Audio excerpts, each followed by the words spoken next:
בכל תוכנית בוקר בישראל, החגים מכתיבים את האייטמים. בחנוכה ידברו איתכם על שמן, בשבועות על חלב, בראש השנה תמיד תקבלו אייטם על סגולות הדבש והרימון. אז זהו, שבשנים האחרונות מתגלה שהרימון הוא פרי כל כך בריא, שאנחנו חושבים שצריך ליהנות מהיתרונות הבריאותיים שלו כל השנה. בואו נדבר על מלך הפירות, אז זה עם הכתר. איתנו דוקטור דוד חפץ, מומחה לרפואה טבעית בחברת נטע. שלום. שלום וברכה. רימון באמצע החורף, כל הכבוד סחטן על זה שהשגת רימון. אכן. בוא נדבר על הסגולות שלו, מה כל כך בריא בפרי? אוקיי, קודם כל הוא מאוד עשיר בוויטמינים, מינרלים, בי קומפלקס, ויטמין C, ויטמין A מהצומח, ומינרלים כמו סידן, ברזל, חשוב למשל יש סידן ברימון? יש סידן, וברזל, וגם אשלגן, ובנוגדי חמצון יש פוליפנולים, רק בשביל לסנוור את האוזן, פוליפנולים, זה נוגדי חמצון. לגבי ויטמין C, שהוא חזק מאוד, זה פי 10 יותר מוויטמין C, וויטמין E זה פי 100 יותר מוויטמין E בעוצמה הנוגדת חמצון. בוא נעשה באמת סדר בבלגן. נוגדי חמצון. תן לי איזה מילה שתיים, מה זה הדבר הזה? אוקיי, אז ככה, קודם כל צריך להגדיר כנגד מה נלחמים נוגדי החמצון.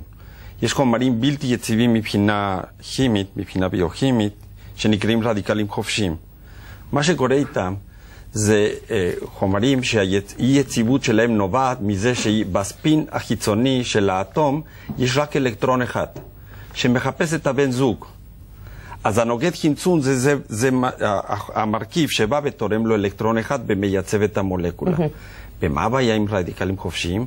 הרדיקלים החופשיים שאנחנו היום מקבלים הרבה יותר ממה שבתקופות קדומות, בגלל יותר קרינה, צורת בישול, בגלל מתח נפשי שגורם לזה הרבה מאוד, בגלל...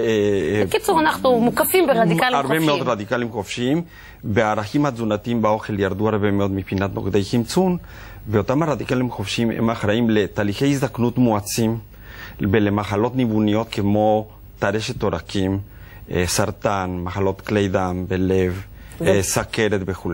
והרימון, אתה אומר, עשיר בנוגדי חמצון פי 100 מוויטמין C, פי 100 מוויטמין E ופי 10 יותר מבחינת היכולת הנוגדת חמצון שלהם. זה הפוליפנולים. איך אני אמורה לצרוך את הרימון? לאכול את הגרגירים? רק את המיץ? אז זהו. אז יש מחקרים שנעשו לאחרונה, ודווקא מצאו שצריכים ללכת לכיוון השלמות בשביל להגיע לקסם של הרימון. שזה לכלול, שבתוכו זה הקליפות, הזרעים, יין מרימונים, וגם את הרקס רימונים. ארבעת הרכיבים האלה.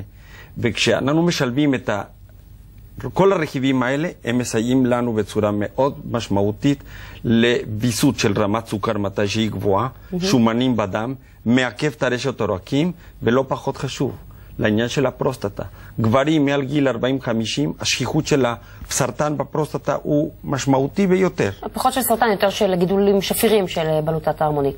וגם כשזה ממירים, זה גם יכול לסייע לטיפולים הקונבנציונליים שמגיעים. ויש גם מחקר אחרון, שבאחד מבתי חולים המרכזיים בארץ, על נושא של שפעת החזירים במערכת החיסון, והמכלול של כל ההרכבים האלה, מוצאים אותם כיעילים ביותר בתחום הזה גם. אני יכולה לטעום את המיץ שהבאת? בוודאי. זה פה את כל הרכיבים, זה כמו ליקר, אז ככה בעדינות. זה רק נקרא חבל שלא הבאת לי שוט. כן, לבריאות. כמה צריך כזה לשתות ביום? זה לתחזוקה זה כף אחד ביום, וכשאנחנו רוצים טיפולי ללחץ דם גבוה, לסוכר וכו', אז זה 2 כפות ליום. 2 כפות ליום. נכון. סירופ, זה קצת מזכיר את היגר כזה? נכון. זה ליקר? נכון, נכון. משנה לפני האוכל, אחרי האוכל? כל הדברים האלה ממקור צמחי, אם אנחנו רוצים את המיטב היעילות של הדבר, זה או בין ארוחות או על קיבה ריקה, זה בצורה עדיפה. כן, המפקד. כן, ויש לנו גם את השמן הרימונים, שהוא לקטע של הקוסמטיקה, לנושא של אקנה, פיגמנטציה וגם קמטים. למרוח על הפנים? מורחים, וזה גם שמן שאפשר לצרוך אותו מתחת ללשון. אוקיי, תודה רבה דוקטור חפץ. בבקשה. רימון כל השנה.